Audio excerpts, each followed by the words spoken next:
جیسا کہ آپ سب جانتے ہیں کہ پچھلے ہفتے سے جو واقعات، جو حالات ہندوستان کے اندر ہو رہے ہیں وہ بہت ہی تشویشناک ہیں۔ آپ نے دیکھا کہ اتر پردیش کے سنبھل علاقے میں جامع مسجد، شاہی جامع مسجد 500 سال سے زیادہ جو پرانی ہے، اس کی جب کورٹ نے سروے کی کا حکم دیا تو مسلمانوں نے برملا احتجاج کیا، ان پر گولیاں چلا دی گئیں اور 5 مسلمان شہید کر دیے گئے۔ ابھی یہ زخم تازہ ہی تھا کہ آپ نے دیکھا کہ 2 دن قبل ایک اور بار کورٹ نے اجمیر شریف کی جو تاریخی درگاہ ہے حضرت خواجہ معین الدین چشتی رحمت اللہ علیہ، اس درگاہ کی نسبت ان کے ساتھ ہے، تو کورٹ نے ایک بار پھر اس درگاہ کی سروے کا حکم دیا ہے۔ اس سے قبل آپ نے دیکھا کہ گیان باپی مسجد، اس کی بھی سروے کا حکم دیا گیا۔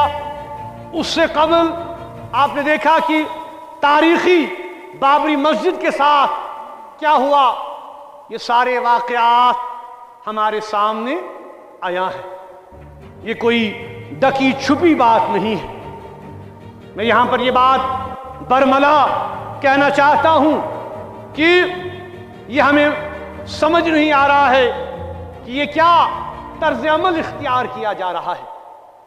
کورٹ میں شکایت درج کی جاتی ہے اور کورٹ فوراً حکم دیتا ہے کہ تاریخی عبادت گاہوں کی سروے کی جائے۔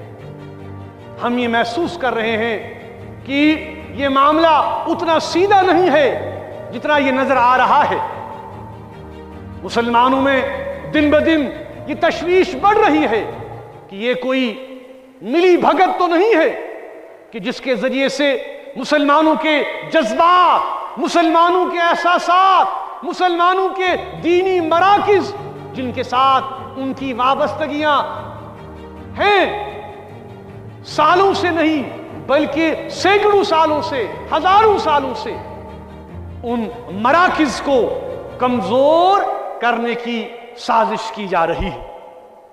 آپ جانتے ہیں کہ اجمیر کی جو درگاہ ہے خواجہ معین الدین چشتی رحمت اللہ علیہ، اس کے ساتھ صرف ہندوستان کے مسلمانوں کی وابستگی نہیں ہے بلکہ پورے بر صغیر کے کروڑوں مسلمانوں کی وابستگی اس درگاہ کے ساتھ۔ یہ درگاہ پچھلے 800 سال سے وہاں پر قائم ہے اور ہم یہ سمجھنے سے قاصر ہیں کہ ایک کورٹ کیسے کسی کے کہنے پر اس کی پھر سے سروے کا حکم دے سکتا ہے۔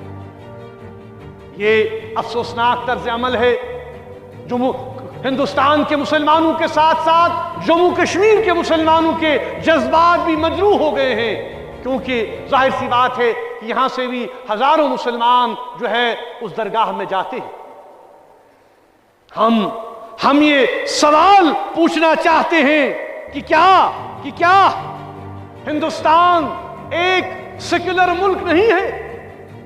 کیا ہندوستان کے آئین میں مسلمانوں کے تحفظ کی بات نہیں کہی گئی ہے؟ کیا یہاں پر جو آئین ہے اس آئین میں یہ بات واضح نہیں کی گئی ہے کہ جو پلیسز آف ورشپ ایکٹ ہے وہ برقرار نہیں ہے؟ تو کیوں بار بار ایسا ماحول کریٹ کیا جا رہا ہے جس سے فتنہ، فساد، آپسی منافرت کو جنم دینے کی کوشش کی جا رہی ہے؟ یہ افسوسناک طرز عمل ہے۔ اس کے ساتھ ساتھ آپ یہ بھی جانتے ہیں کہ وقف کا جو معاملہ ہے، وقف امینڈمنٹ بل جو پارلیمنٹ میں ہے، اس کے حوالے سے بھی جہاں ہندوستان کی پوری مسلم قیادت پریشان ہے، جموں کشمیر کی مسلم قیادت نے بھی، ہم نے ایک اور خط کل ہی روانہ کیا ہے، اس کے سربراہ کو اور یہ کہا ہے کہ ہماری بات سنی جائے، یک طرفہ فیصلہ نہ کیا جائے، کیونکہ اس سے پورے مسلمانوں کے جذبات مجروح ہو رہے ہیں۔ یہ معاملہ سیاسی معاملہ نہیں ہے، یہ معاملہ مسلمانوں کے عقیدے کا معاملہ ہے، یہ شریعت کا معاملہ ہے، یہ دین کا معاملہ ہے، اور اس میں مداخلت جو ہے وہ برداشت نہیں کی جا سکتی۔